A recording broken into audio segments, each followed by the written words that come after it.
Shalom, friends of Israel. I am Lizerbram, National President of Jewish National Fund USA. 1 month has passed since this war broke out, 30 long days. We're keeping the hundreds of hostages at the forefront of our mind and continuing to pray for the safety and well-being of our soldiers and first responders on the front line and the home front. As always, we thank you for joining us for these important daily briefings. I'm honored to introduce our first speaker today, Ambassador David Freedman, who served as the U.S. Ambassador to Israel from 2017 to 2021. His achievements, among others, include his involvement in the historic Abraham Accords. In 2019, Ambassador Freedman joined JNF-USA at our affiliate, Special in Uniform, in a moving ceremony presenting military berets to Special in Uniform inductees. That year, he also joined us for the September 11th ceremony at the JNF-USA 9/11 Living Memorial Monument in Israel. Ambassador Freedman, thank you for joining us today. Last time we were together, it was in much happier times. And now, over to you. Well, thank you very much, and thank everyone for joining. I want to start by saying that there are lots of organizations that are doing incredible things in Israel, and there many of them, maybe most of them, are deserving of support. JNF is really one of the leaders. I've had the opportunity to be at numerous events, probably 10 more than you just mentioned, that were sponsored by JNF, in particular in the southern part of Israel, including the JNF support for a school building that was sufficiently fortified that even during rocket attacks, the kids could stay in their classrooms. I mean, unfortunately, those are the types of things that have to get built in Israel. But your footprint around the state of Israel is enormous, and I'm really delighted to share a few minutes with you. It's an extraordinary organization, and one that really, you can see the fruits of your labors. They're not esoteric. They're not hypothetical. They're bricks and mortar on the ground, helping the people of Israel in ways where they desperately need help. So I'm honored to be a part of this call.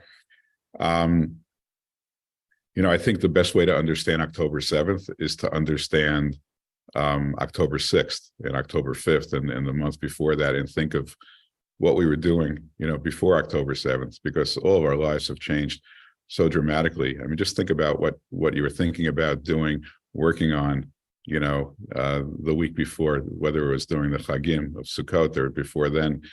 I had just made a movie, and my first time I ever made a movie where it was in the theaters.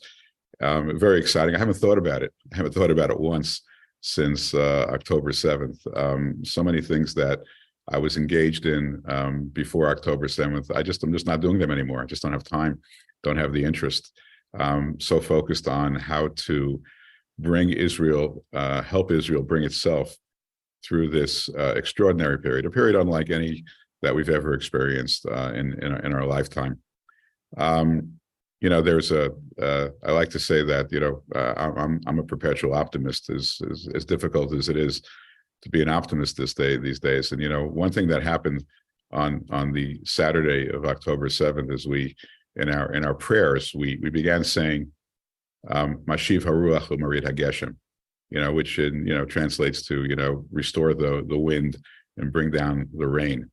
But it's there's another way, at least I've come to look at it a little bit differently, which is, ruach means wind, but it also means spirit. And we ask God on that day to Mashiv haruach, to restore our spirit. In a certain sense, as difficult as this was, our prayers were answered, because if you think back on what Israel was like, I can tell you, I worked nonstop trying to find a solution to the internal political debates, that Israel was involved in back in September and before that, with judicial reform and all the resentment and hostility and anger that those issues triggered and brought to the surface. And I remember speaking, I spoke many times to the Prime Minister and to President Herzog, and President Herzog said to me, "This is the most dangerous time in the country's history, this internal fighting. I don't know how to resolve it. We're trying to resolve it, but it's really difficult, and it's putting the country at risk." And I'm thinking to myself, okay, that was then. The one thing that did happen on October 7th was there was an event of Mashiv Ruach. The spirit of the Jewish people was restored. I mean, there wasn't a single person who had been protesting about not showing up for reserve duty. Not one person failed to show up.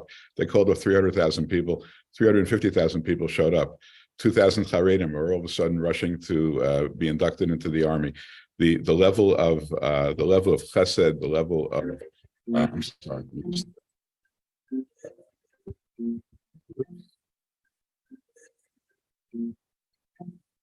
The level of I always put my phone on do not disturb. Forgot this time. Sorry. The level of support and the unity of the country is extraordinary. Now it comes at an enormous price, a price that we should never have to pay. And but we are united like never before. And hopefully this has been the great challenge of the Jewish people. We're great during a crisis. We're not so great when we don't have these crises. And I hope that we're able to, when this, God willing, comes to a successful end and a decisive end, I'm hoping that we're able to learn our lessons and take from this crisis the unity and the support that we have for each other, and to carry it forward. I remember speaking with the Prime Minister once when I was early on, when I was ambassador, and I said to him, what are you the most concerned about? What is it that, so I'll know, how to react based upon how you react. What are you the most worried about? He said, I'm the most concerned that one day the Hamas will take an Israeli soldier hostage. One soldier, I'm so worried about. I mean, that was his biggest concern. Now we're talking about, tens of soldiers and hundreds of hostages. We can't even contemplate the amount of stress this places on, not just on the army and its ability to operate, but on the people of Israel. I mean, we're not, Israel is a country of Jewish mothers, and we're all thinking about, how are these kids sleeping at night? How are they doing? How are the parents? How are the families? It's a weight that we bear that's, not like anything we've ever felt before. And so we just have to continue to pray and to support our incredible soldiers. One of the things that, we're seeing like never before is this rise of anti-Semitism across the world. And of course in America, and it's incredibly hard to watch. And it sort of proves there's a famous saying that, a lie goes halfway around the world before the truth wakes up in the morning and puts on its clothes. I mean, their lies are so much more effective than truth because they go out fast and no one has to check them. And we're fighting a world, an information age that, we've never seen before. People just, there's a massive majority of people in this country, especially those who are predisposed to hate Israel and to hate Jewish people. They truly believe, just by way of an example, they truly believe that Israel destroyed that hospital, in the first week of the war. That it doesn't matter that there's physical evidence, there's visual evidence, there are phone calls between Hamas operatives acknowledging. I mean, you couldn't, if I used to be a litigator, if I had to try this case, I'd win it 10 out of 10 times. Doesn't matter, we have lost. We're no longer we're in the post-truth age where people just believe what they want to believe, and it's very, very dangerous. But this is why we have to keep telling our story as often as we can to convince as many people as we can.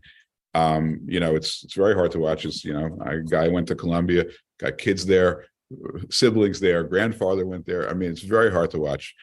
But at the end of the day, we don't have a choice but to continue to make the cases we want to make. I'll give you one example, which I thought, I've been on Fox every day for the last 3 weeks and other NBC, Newsmax. But just to give you sort of an easy example of things that we could tell people to just explain how there's so many lies out there. So 2 nights ago, there was a big gathering of over 1,000 people that Hamas invited their loyalists to come and speak at the. They screened a video at Al Shifa Hospital, which is the largest hospital in Gaza City. They had 1,000 people there, and they had a big LCD screen that was showing, the best of Hamas, the things that their best attacks on Israelis, right? Now, what does this tell us about this? It tells us 4 things, right, that are not obvious, but, someone's got to sort of explain this.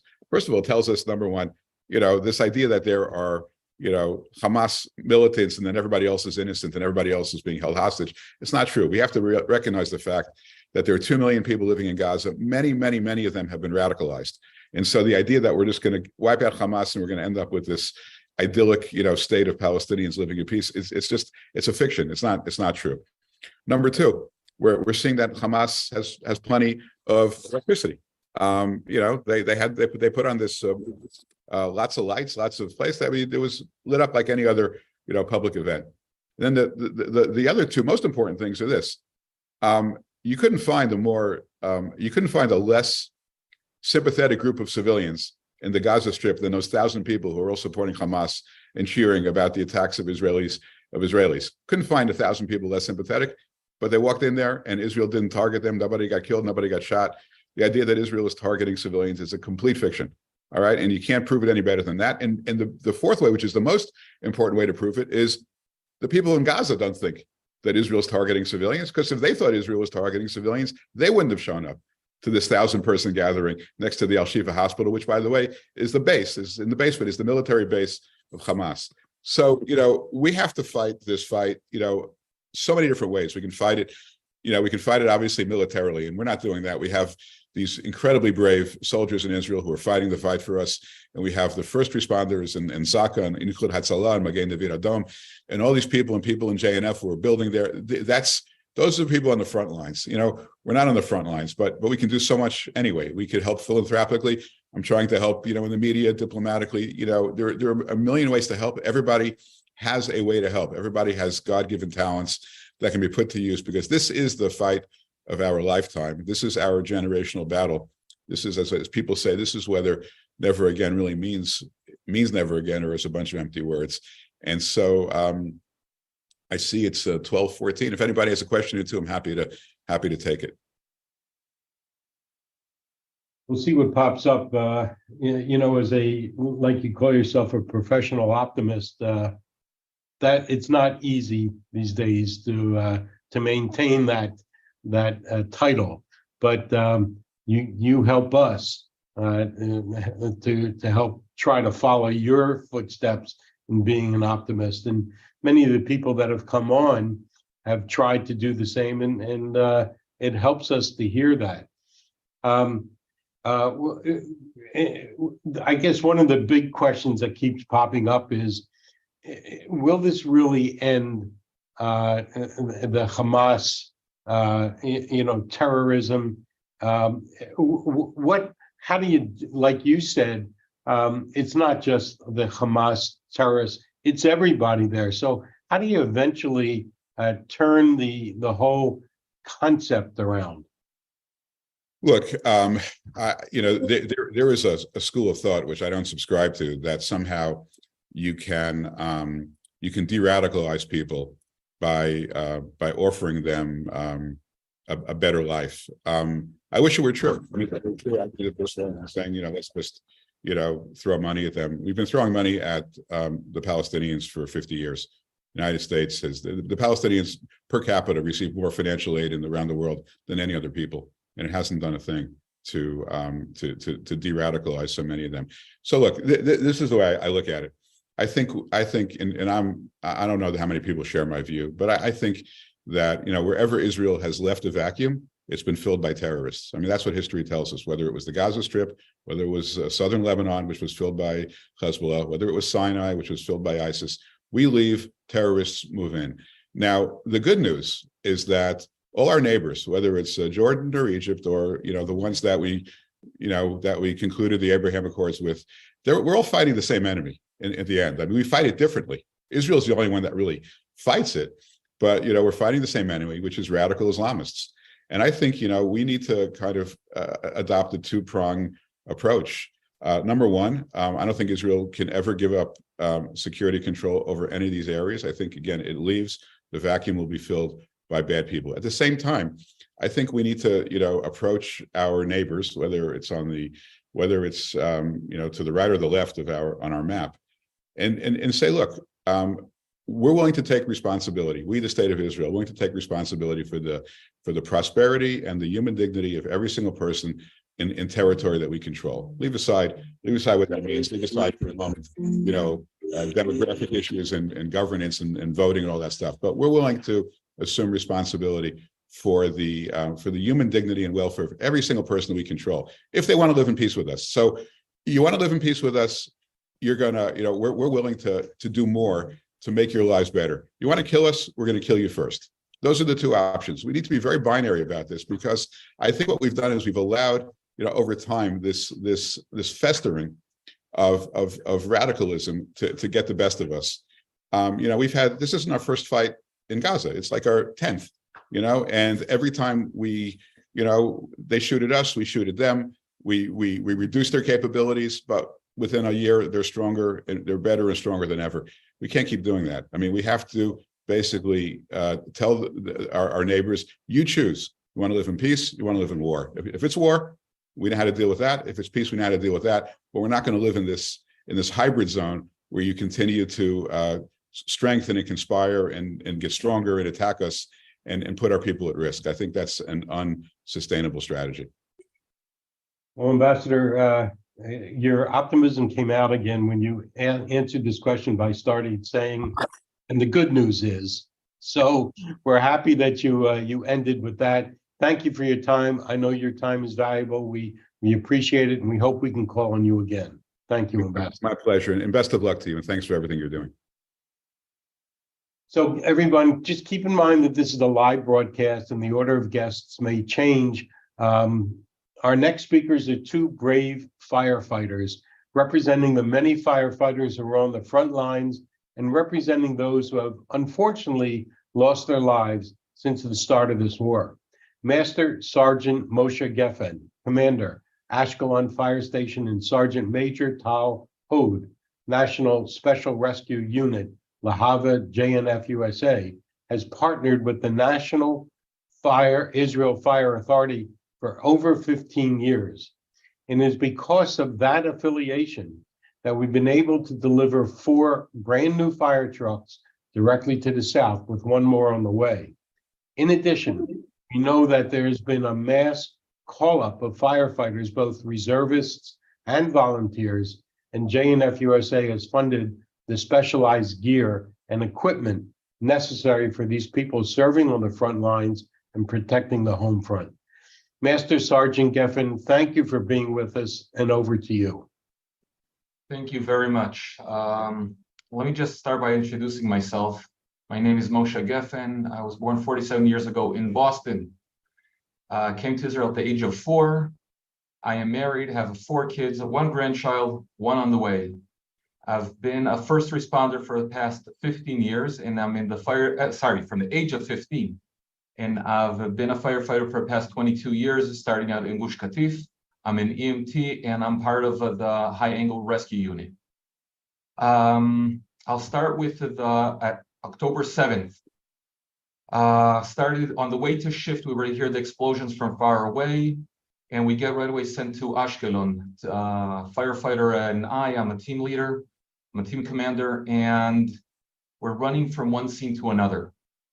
What I'm saying is that you run to a scene, do a quick sweep, drop electricity, disconnect gas, do another sweep, make sure there's no one in the apartment. After we leave the apartment, we go to the next scene. If there's a fire, we put it out. If there's someone to rescue, and there were, we take them out, bring them to the ambulance services, and go to the next scene. While we're running from scene to scene, we get to the station and we find out that 3 of our friends, very good friends of mine, are not answering their phones. Later on, we find out that my captain was Shalom, the 30th day was today, was shot by an RPG, and then they shot him again to make sure he's dead from blank zero. Another friend of mine that was on the way to shift Arik was also shot down. And the third, we're waiting for a response from him, but nothing. He was living in a yeshuv called Netiv Asara. And later on, we found out he had a battle with the terrorist himself with his 9mm, shot 3 of them dead, and then they threw a grenade towards his family. He jumped on his grenade to save his 2 kids. What made it even worse, the next day we found out that his oldest son was also killed on the beach of Zikim. One of the hardest levis I've ever been at, a father and a son. It's hard to describe. If you don't mind, I also want to keep on a little bit what the dilemmas of a commander that day. I have a team of 2 firefighters with me on the truck. And now I have to decide if on any time there's an alarm, we take cover or we keep on from one call to another. But we also have to remember that the people of Ashkelon and the Sderot want to know that there's a team on the way towards them, that there's someone on the way to help them out to save their lives. And at the end, I gave the order that we're good to keep on. My team said, let's go. We've got a job to do. And we just kept on from one call to another. One scene that I will not forget, we were on the way to a direct hit on the building, 8th, 9th floor. And on the way up, I see a family all on the steps between the 3rd and 4th floor. The mother's trying to hold it together. 2 of the kids are crying hysterically, and one of them has what's called the 1,000-yard look. He's just looking to the air. I have no time to really give them to try making them feel stronger. Instead, I keep on get up to 8th floor. Now you have to realize it's full bunker gear plus a bulletproof vest. All right, not the lightest thing. We did 3-4 times that day. And we get to the apartments, break into them, do a quick search. No one's inside it. Do a second search. No one's inside. And this time I'm going to give 2-3 minutes to this family. Give the kids a little high five. Try putting a smile on their face. The sight of those kids just scares us. That day was a day that I will never forget. Running after the rockets, and at the same time, the thought that we're helping out. Am Yisrael knows, the civilians of Israel know that we're there for them. We switched to working double shifts. That means a day on, day off. And we recruited quickly Army firefighters to help us out. Of course, later on, Tad will tell you his part. He's part of the Lava unit. Also, couldn't live without them. The moment they came on scene, it was like oxygen. We want to make sure that Am Yisrael, that the people in Israel know that we are there for them the whole time. We're going to be in the fire, under fire, whatever's needed. I was asked what keeps us going. So there are 3 main things. First of all, our family. Going every day to work, coming home. My wife is there, knowing to ask the right questions. And before I leave to work, say to me, Moshe, I love you, keep safe. And I know that she's holding it together for the family. The second thing are the people in Israel. We're always getting cakes, we're getting food, we're getting the best feeling from the people in Israel telling us, keep on, you keep us safe. We're good to give you the feeling, morale is high. That's amazing. And the third, and one of the most important things, is the support around the world. It's knowing from friends around the world, them calling, asking, how are you doing? And it's such a good feeling when you get a phone call from Texas, from a firefighter from Dallas, from Boston, from New York, and the American firefighters that came to Israel to give us a hand. Most of them not Jewish, just to say, we are with you. We support you. And then during the day, while you're working and you're running from one call to another, and you're saying, when will this day end? And you're thinking, who's going to give us support? Lava comes, gives you a hand, and then you see, wait a second. They're on all the doors, there's the same sticker. We have 200 trucks that JNF gave that helped donate to the Israeli Fire Department. And as you can see in the background, it's with the truck that I drive today in my station. It's a JNF truck, okay? And it's equipment that comes and saves lives, all right? It's you guys are supporting us to save lives. It's not something that is easy to, not everyone has that privilege. I have the privilege to save lives. By you guys helping us every day, supporting from far, it helps us save lives. I gave you my perspective of what I went through that day. I would also want Tyler to give his perspective. And again, I can only say thank you. Thank you so much for your support. We feel it in the fire department very, very much. Thank you, JNF. Thank you to all of you in the US. Hi, thank you, Moshe, for the kind words. Not that much of a speaker, so I'll try to be short. My name is Tal Hod. I'm 41 years old. I live in Tel Aviv. I'm a single dad. I have a 5-year-old daughter, and I work for the Fire Department National Special Rescue Unit. I've been a firefighter for 10 years now, and part of our training in the Le'ava unit is everything between medics, divers, rope rescue, caving, flood rescue, and so on. The origin of our unit was to rescue firefighters that are getting in trouble in some enclosed areas or in open fires. We are supposed to be a quick response team that are coming to assist the firefighters that are in dire need of help. But through our training and the profession level that the firefighters in the unit have arrived to, we are now doing all sorts of rescue throughout everywhere in the country. Basically, we go everywhere that we are needed. On October 7th, I just finished the shift in the morning. I just went home to pick up my daughter, and I got the call. I immediately had to turn back, and from that moment, we just started driving south. And we stopped. I feel like we stopped in almost every city on the way. One of the most memorable places was in the power station next to Gaza. There was a big fire there, so we went the whole unit there, and we were working on it for a couple of hours. From there, we continued to Ashkelon, and we stayed there actually until now.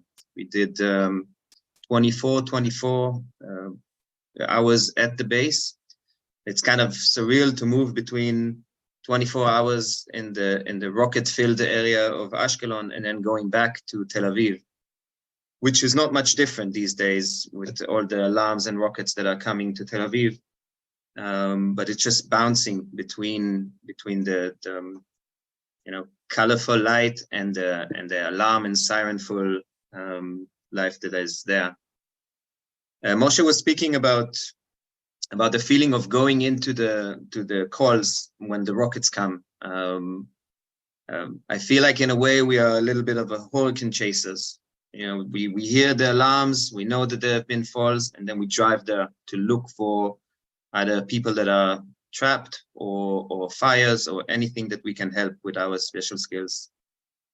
I hope that these times will calm down, and that we can go back to training and not to actually doing all of these things. Thank you. If you have any questions, feel free. Yeah. Well, we appreciate you taking the time to be with us. We know how difficult your schedule is now, and I just have to thank Major Sergeant Geffen and Sergeant Major Hod. We're proud of our long-standing relationship, and as we say, JNF was there with you yesterday. We'll be with you today, tomorrow. Some people may not recognize that years ago, JNF set up a task force, a fire and rescue task force with Penny Rosen and others. And they anticipate issues with the task force. We, in concert with you and your team, we find out what's needed, and then we deliver. So thank you so much for being with us. Please be safe, and we'll call on you again. Finally, we'll hear from Carey Lee Tal, the Eshkol Region's Resources Coordinator. Carey is a resident of Moshav, Dekel, and Hevel Shalom. Carey, thank you for being here. Please share your update with us. Sol, thank you so much for inviting me. I see so many familiar faces. Many of you have had a tour with me in the Groove Tech, yet another building donated by JNF to look after our community.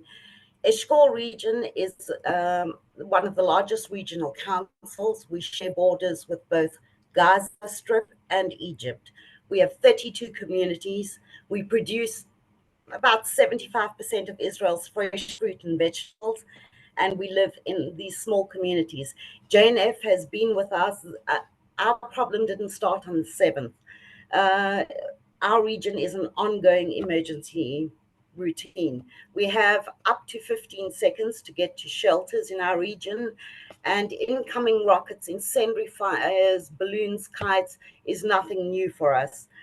What is new is the massacre that happened on the 7th.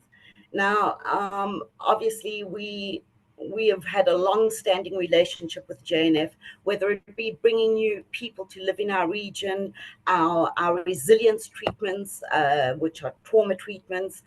JNF has been with us every step of the way, and they will continue to be with us, not only today, but tomorrow and in the future as well. What our future holds, I cannot tell you. Today, I'd like to take that hat off and speak to you as a mother. I'm a mother of 4 children and a grandmother of 3. And I have a daughter who just emigrated, and she was living in Yated. And if Yated had 28 terrorists in it, and they had no electricity. The electricity was cut by the infiltrators. My daughter was on the phone to me, Mom, what do I do? And I'm saying, be quiet. Don't just send me messages. Stay with the shelter locked. Mom, the door doesn't lock. Our shelters are there to protect us from incoming rockets, which as we speak now rain down on our communities. So yesterday somebody has a home and today they no longer have one. So this is ongoing. They're there to protect you from those incoming rockets. They are not there to stop infiltrations. We were trying all kinds of things, dismantling the handle from the outside so we could stay inside and just be safe. We were locked in those homes. We were told not to go out. We weren't allowed outside, to stay away from windows. We were told there was infiltration. Basically, we all awoke at about 6:15 in the morning with between 3,000 to 5,000 rockets coming into our region. We all had to run to shelter. We assumed it was just a natural, normal attack of rockets, the things we have on a daily basis. Then we understood that there were terrorists, and the terrorists were within our communities, and they were going house to house. In our region, we rely heavily on our community, and each community has a head of first response, emotional, physical, absolutely everything. The firefighting, the messages were going around, people saying, please help us, we can hear Arabic. The terrorists had IDF uniforms on, and they were knocking on doors and speaking in Hebrew and saying, IDF, open up. And some people felt trapped to that. Obviously, the messages are what saved us, our internal messages. We had 3 military bases overrun, so we had no response from the army for, I think the quickest response was 6 hours. So the community were left to fend for themselves. Now, as a mom, I have another daughter who is living in Re'im. Her husband is in the special forces. When they heard the Nova party was really close to them, and they heard the bombing, first of all, so everyone ran to a shelter. And he listened and he heard the firing of automatic weapons and the absolute non-stop shooting, and he realized this is not our IDF. And he also recognized that the weapons weren't ours. And he said to my daughter, immediately into a car, they have a little 11-month-old baby. They jumped in a car and started to race out of the building. It took them out of the kibbutz. It took them possibly 3 minutes. On the way, they phoned us and they said, get out of the region. And we were, are you crazy with this amount of rockets coming in? Why are you on the road? He said, it's a gut feeling. Please just listen. As they turned out of the kibbutz, they passed the shootout on the Urim Junction, where cars were on the road and terrorists just opened fire and just shot people in their vehicles. My daughter said she saw the glass and the bullet holes and the blood, and she said she thought it has to be an accident. Her brain wouldn't comprehend what was happening. He, of course, understood and realized he had to go as fast as possible. All the time she's receiving the messages from the community saying, they're in our neighborhood, we can't breathe, they're burning us. And she's saying, do I read this to my husband? His parents are there, his brother is there. And he's saying, read me the messages, I need to know what's going on. So they continue driving and she's reading messages and she's telling him, they're in your parents' neighborhood. And all this time, their little 11-month-old baby did not cry once. They did a 3-hour journey and the baby did not make a sound. Yesterday, she was in with rehabilitation dogs, where they take little ones and they bring dogs who help them get over these traumas. The age limit, there is no age limit. The atrocities performed against our people were from the age of infancy, unborn, up until seniors. My son goes to school in our local school, Nofei Hapsor, and this is where the Groove Tech is directly next to that building, an innovative learning center funded by JNF to help our children. He's got 10 children from his class missing. He had to attend a funeral for a little girl who just had her bat mitzvah. There was no limit to the attack, and speaking as a mother, I don't know what to tell you. It wasn't just the 7th, the 8th, the 9th, the 10th, we were locked in our homes. There were still terrorists walking between our homes. There were terrorists inside our residents' homes holding them hostage, and the IDF had to free them. We got evacuated with an army convoy along the Egyptian border. We were the last evacuation of the day as the other group tried to go through the backfields and they got shot upon. So we lost residents once again. We have some communities where we've lost a quarter of our residents. We've got others where we don't have the local security patrols. We no longer have anybody who's alive. You guys have all met our Rav Shatz from Magen. A Rav Shatz is almost like a neighborhood watch. He joined us on many of our tours. His leg has been amputated. It doesn't end. There isn't a resident in our region that isn't impacted on a personal level. I don't know what else to tell you. I don't want to go into the details. We're all now living in evacuation. We have 16,000 residents evacuated. We have no idea when we will be going home. Some don't have a home to go to. So we live from hotels and waiting to know what the next step will be. So, Carey, obviously your story is heartbreaking. Many of us on this call today know you. We know you well. We've been with you at the Groove Tech and in other locations, and we've always had a great time together. This is not a great time together. No, this is definitely not. And I wanted to add that people have lost their animals as well. Animals were petrified. I lost my little guy. I had a beautiful little Jack Russell, and with the incoming bombs, he ran and we found him riddled with holes. He didn't make it. And many animals are just roaming the streets and we're trying to find and collect them. It's impacted every form of life in our region. It's obvious that you've touched our hearts. If you can see all the love that's coming through on the chat for you and your family. I know it's not easy to get on and talk to us like this, but it's important. And you know that you can always count on the JNF. You can call us. I know. And we're starting to put together the rebuilding plan now, so that you and your family and everybody will live in a peaceful, beautiful new neighborhood. And that's the plan. Sorry, Sol, I wanted to mention something I forgot. My mind is scrambled. When my daughter did get out and she was driving on that road and she had just missed that shootout, they have cameras in their home and they got a message on their cell phone to say there's activity in the house. And when they opened the cell phone, they saw Hamas in their home. Hamas destroyed things. They slammed the bomb shelter door open so hard that they cracked the mirror and the wall on the other side.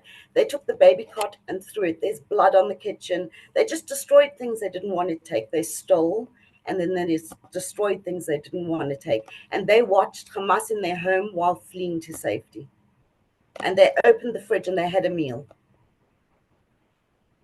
You know, thank God the family got out and they were able to watch it on video and not in person. So And true. And we'll stand by you. You know how to reach us, or we'll reach out to you. You don't even have to call us. We'll call you, and we'll make sure And everything. I'm one of the lucky ones. Yes, absolutely. Well, you know, thank you for sharing with us. Thank you to all of our speakers. We can see from each of our speakers on the ground in Israel, this war is taking a deep toll. The reports we are receiving are difficult. Even though they're lined with tikva, which is hope, we're grateful for everything that the JNF team is doing on the ground in Israel, as well as our US-based staff. We've been living in a new reality for 30 days, and while we must be resilient, we cannot normalize what is happening. We have to keep speaking about the realities Israel is facing, the challenges we have here in the United States, and we have to recommit ourselves daily to the connection we have with our family in Israel. First, support. Our resilience campaign is critical. You can contribute at jnf.org/support Israel. And tell your network of friends and families that you're supporting us. With our incredible $1 million match, you can amplify your impact. Second, travel. Our travel and tours department has pivoted to weekly volunteer missions in Israel commencing December 10th. Travel to Israel to provide needed relief work in agriculture, community service assistance, assisting with logistical roles at an IDF base. You can find more information and sign up at jnf.org/volunteeril. Third, learn. Learn with our Alexander Muss High School teachers about critical issues surrounding the war, from the moral compass of the IDF, the historical relevancy of the 1967 Six-Day War, and the origins of anti-Zionism on college campuses. These live Zooms cost $18 and are free for AMHSI alum. Visit jnf.org/defending Israel. Finally, join. Join us for the largest gathering of Israel supporters at our global conference for Israel, November 30th to December 3rd in Denver, Colorado. Now is the time to join together in solidarity. You can register at jnf.org/global. For now, I'll sign off until tomorrow's daily briefing at 12 p.m. Eastern, 9 a.m. Pacific. Thank you for joining. Am Israel Chai. We stand with Israel.